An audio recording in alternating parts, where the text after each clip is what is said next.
If you are watching this video, this means you are seeking answers and potentially some solution to your hypothyroidism. While I'm not a doctor, I'm a personal trainer. I was diagnosed with hypothyroidism several years ago, and I feel like I had a lot of unanswered questions. Given my thirst for knowledge and my curious nature, I wound up reading a lot of academic textbooks about endocrinology, medical journals, as well as about naturopathic medicine, really trying to understand what the hell is going on in my body and how do I feel like myself again. The thing is, when it comes to any illness or it comes to anything in life, no two bodies will react exactly the same to any situation in life. So when it comes to hypothyroidism, while there are a list of symptoms, how each of us experiences those symptoms and which one of those symptoms we experience really depends on a lot of variables, from who we are, how we live, where we live, what other medical conditions we have. The list goes on and on and on and on. Now, for women, we might experience hypothyroidism differently to men for a lot of other reasons as well. Now, while the thyroid is this tiny little butterfly-shaped gland that sits in our neck and is mostly just kind of responsible for our metabolism, i.e., us gaining weight or losing weight, it is a part of a much larger structure of our body, i.e., the endocrine system, which is responsible for our hormones. But given that the human body works in unison, it goes to affect us in so many different ways. And that was something that I was really faced with hypothyroidism. And I really come to understand more and more the longer that I've had it. While my TSH and T4 levels have restored to a normal range now, because for me this is a genetic issue, I will constantly be aware and live my life a little bit more consciously because of it. So with hypothyroidism, you might notice there's weight gain, especially around your face or neck, your abdomen. You might experience lethargy. You might start feeling demotivated. Some people even feel depressed as a result of hypothyroidism. And because it is a part of the hormonal structure, i.e. the endocrine system, women might also experience a change or shift in their periods. Some people also experience a shift in their libidos. Some people experience hair loss. I have had some people ask me about dry skin, but that was never something that I thought about personally because I've always had dry skin. So the way that you experience hypothyroidism will be very individual to who you are. It is very important, if you are experiencing any of these things, you're starting to feel very unfamiliar in your own body, go get your blood work done, get your TSH and your T4 levels checked. Now, ideally, the doctor should be doing a blood panel and testing for other deficiencies as well, but these are really, really important and they can set you off on the right path once you know what is going on. Number one, when it comes to your hypothyroidism, getting blood work done is crucial, especially when it comes to understanding micronutrient deficiencies. Now, micronutrients are basically vitamins and minerals. There are some more common deficiencies with hypothyroidism in certain micronutrients. These include zinc, magnesium, vitamin D, vitamin B12, iodine, and selenium. There are several more, but I have an entire video of this that I'll link for you down below, as well as an ebook where I go over each of these vitamins and minerals, food sources, etc. So it's really important that you know where your deficiencies are, and those can also better help you understand your symptoms. You know what I mean? If you have hair loss, there might be a specific deficiency that's causing that hair loss. Secondly, we have macronutrients. Now, macronutrients are carbohydrates, proteins, and fats, basically the food that you're eating in your day-to-day life.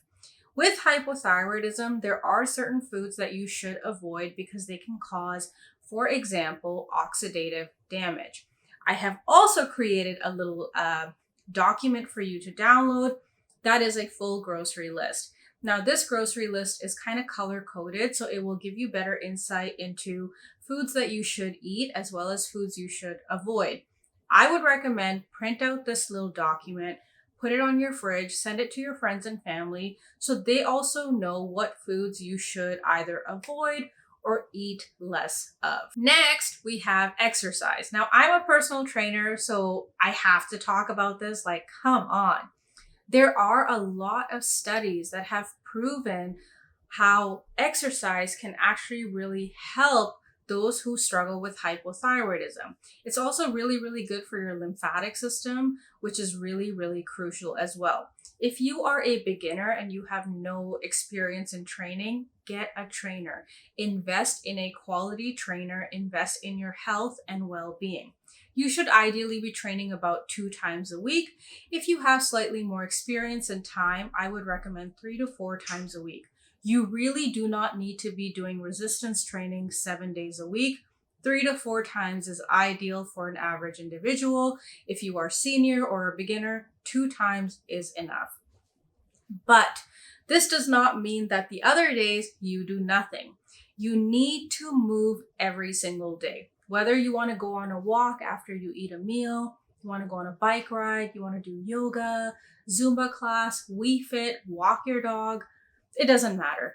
You need to move every single day. A sedentary lifestyle is a death sentence for your body, no matter who you are. Even if you don't have hypothyroidism, move every single day. Now, one thing that no one really talks about with hypothyroidism is the effect it has on our, mental and emotional well-being. As a woman, when you start gaining weight, everybody has something to say about it, and it can be incredibly taxing.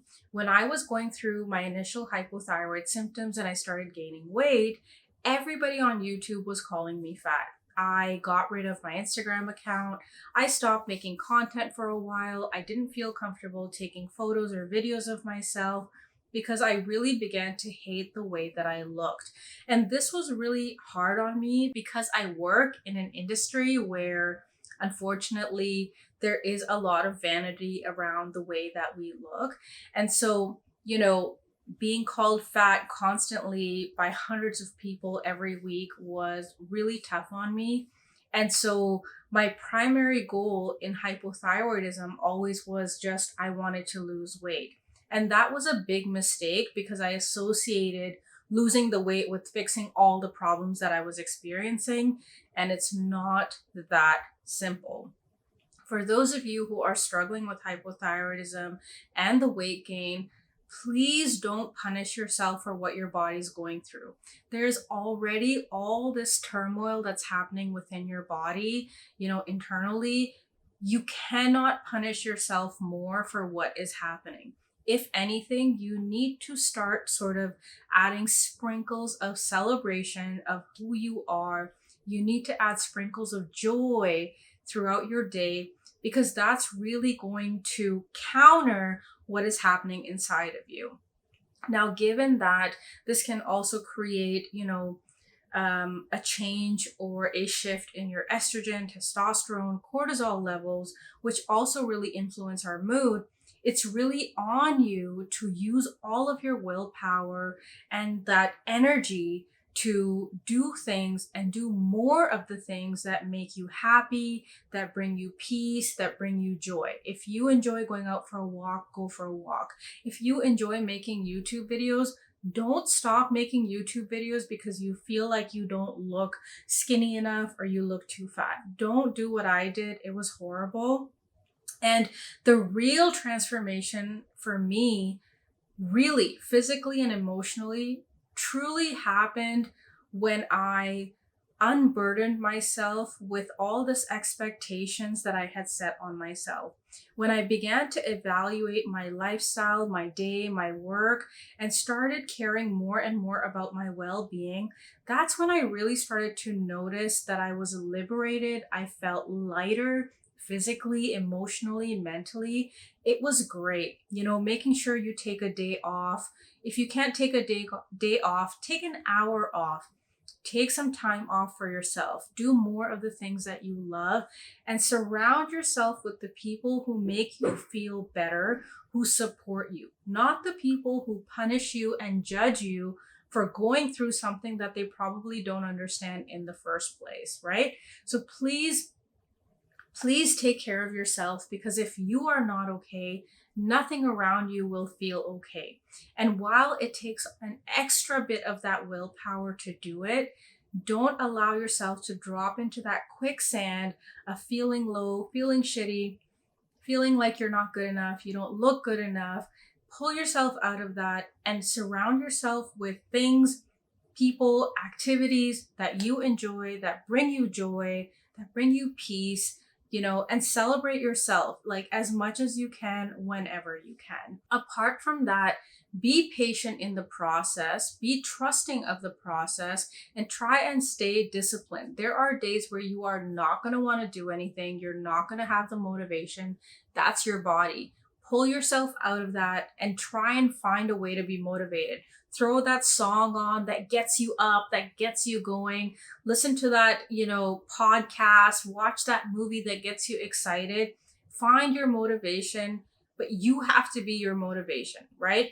Now, if you have any other questions, comments, or concerns, leave them down below. I will do my level best to help each of you out. Until next time, think strong always, and we'll talk again very, very soon.